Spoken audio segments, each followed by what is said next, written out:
Welcome to the 8th stage of this journey in which we explore Geneva and in particular how God shaped Geneva before the Reformation.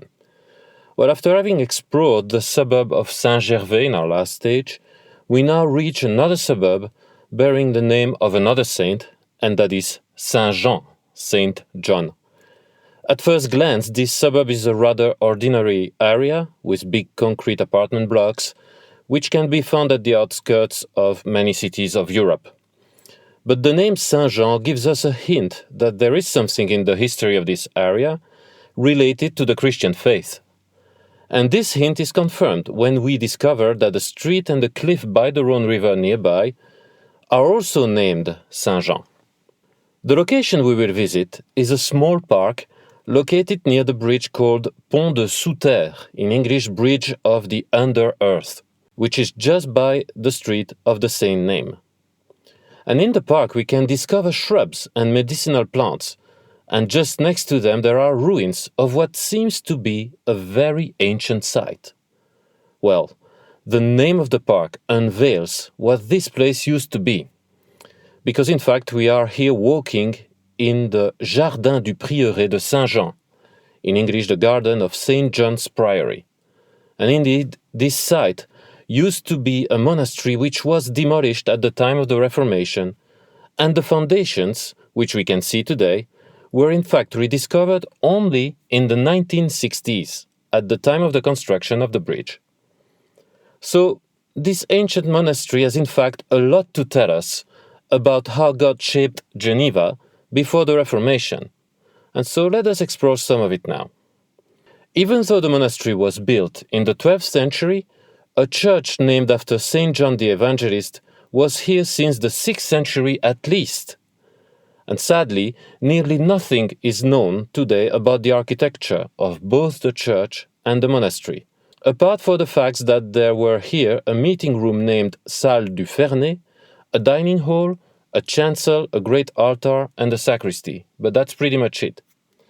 So, what do we learn about the history of the Priory of Saint John the Evangelist of Geneva? Well, one of the earliest records that we have dates back to the early 12th century, and it is a document in which we find out that the Bishop of Geneva decided to attach the church to the Abbey of Aînay near Lyon, all the while retaining the temporal jurisdiction under the main church of the city. And according to a document dating from 1143, a prior lived here, which means that by now the church had become a monastery. And it did not take long before the monastery rose in importance, because a papal bull promulgated by Pope Eugene III on the 1st of March 1152 mentions that the monastery was now under direct papal protection.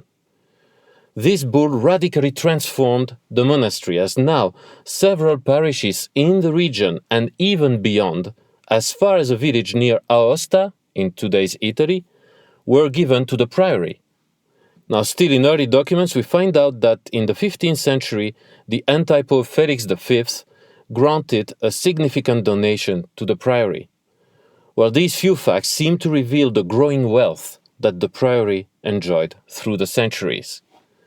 Nevertheless, like many other monasteries, the Priory of Saint John the Evangelist was destroyed in 1534.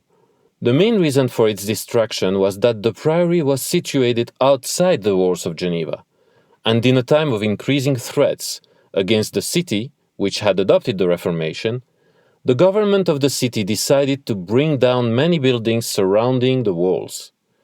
And while iconoclasts are said to have destroyed many statues in the monastery, many goods were nevertheless transferred to other Roman Catholic monasteries of the region. So this is a broad sketch of the history of the monastery. But there is much more to discover about this site, as there are fascinating facts related to the history of the church that existed here prior to the monastery. And in fact, according to earlier documents, several miracles of healing are said to have occurred here. The first document is the Vie des Pères du Jura, the life of the fathers of Jura. Jura is a region across France and Switzerland today, north of Geneva.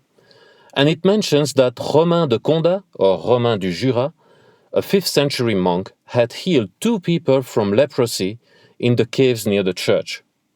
And in fact, the name of the street nearby, sous terre, under earth, is linked to that fact.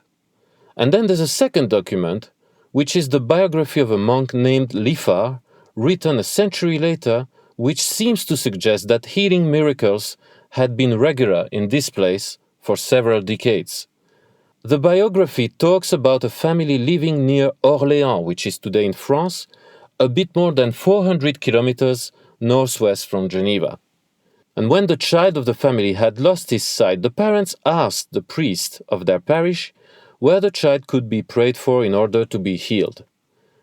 The priest promptly recommended them to go to the church of Saint John the Evangelist of Geneva. Since the family lacked the funds to travel such a long distance, they went to the nearby monastery where Lifar was monk and asked him for support. Lifar accepted and the family traveled to Geneva. The accounts, however, remain silent as to whether the boy was indeed healed or not. However, these few accounts are full of significance for this place. Firstly, even if many ancient texts talk about fabulous miracles, some of which were proven to be forgeries, these accounts coming from two different sources seem to imply that the Spirit of God worked indeed in miraculous ways in this church. And secondly, the biography of Lifar, written a century after the miracles reported in the first manuscript, shows that the church had become famous way beyond Geneva. And so, even though the emphasis of those days did not seem to be as much on the Word of God as it was in the time of the Reformation, it does seem indeed that God had already used Geneva to bless Europe in these early centuries. I'm Cedric Placentino. See you next week for another stage of European Journeys.